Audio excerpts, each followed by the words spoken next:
Hello everyone, Arcane here, and we're back for another 7-star Tera Raid event. The latest event features Generation 2's Fire Starter Typhlosion with a Ghost Tera type.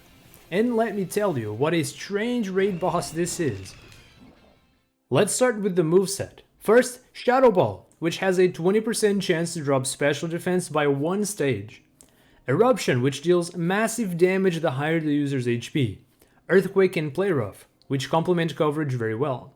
Mild Nature further increases special move damage. Flash Fire ability makes it immune to fire damage. With this awkward moveset, Typhlosion is able to get super effective damage on any offensive counter with Ghost or Dark type. I never expected to see physical moves on Typhlosion, but it kinda makes sense as a raid boss because its special move pool is very limited. As it happens, Earthquake and Play Rough counter many Pokemon with double weaknesses such as Iron Moth, Hydreigon, Roaring Moon, and others, which could have been good counters otherwise. Worse than the moveset are the out-of-turn moves. At 99% HP, basically after the first hit, Typhlosion uses Sunny Day. Sunny Day paired with Eruption can completely devastate even Pokemon that normally resist fire damage. At 90% is the player's stats clear. There is time for 2 turns before this happens, and it only happens this once. Shortly after the clear, Typhlosion will unleash Eruption on the entire team. This has reduced damage as it targets multiple Pokemon, but with Sunny Day still deals massive damage. At 75% HP or timer, whichever happens first, the Tera Shield goes up. At 50% HP, the boss clears its own stats, and at 50% timer, the boss uses Sunny Day plus Eruption once more. Keep in mind, these percent numbers are only rough approximations I made. With that, we're ready to talk about the solo builds I tested. As usual, I've tested several Pokemon. To be fair, a lot of my predicted counters didn't work out because Typhlosion's moveset ended up being very different from what I imagined. Typhlosion makes for a difficult raid because it does too many things to feasibly counter with one single Pokemon.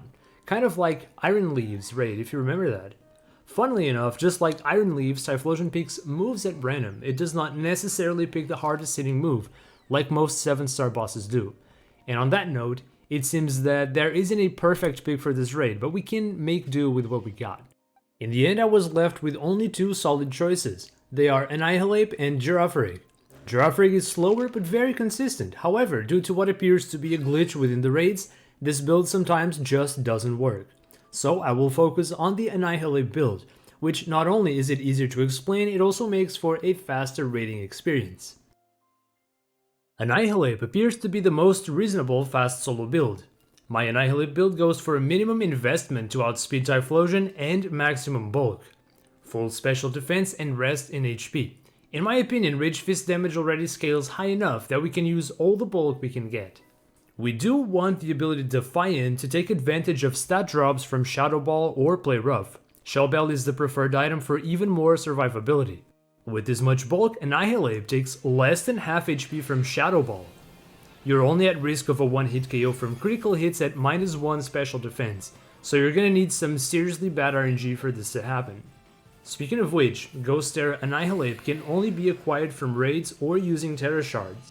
Thankfully, the Typhlosion event rewards you with plenty of those. The setup is fairly simple. We start by using Screech, only one time. It's very important that Screech lands as it helps you do more damage and recover more HP.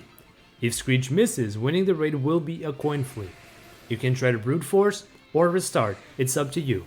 After Screech, you only want to use Rage Fist. Use it 3 times to build up the Tera Orb and then Terrastalize for maximum damage. There is a good chance Annihilape faints early on as you lack the power to completely out-heal Typhlosion's highest hitting damage, and this is fine. Fainting clears any special defense drops you might have, so when you come back and Terrastalize, you'll be able to out-heal any incoming damage. Now, keep using Rage Fist until you can Terrastalize and then go for the win.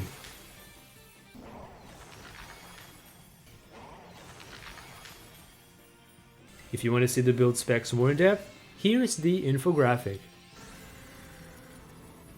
And that's it for this video. I hope you enjoyed the Annihilape build and grind. Don't forget to like, subscribe, and all that stuff.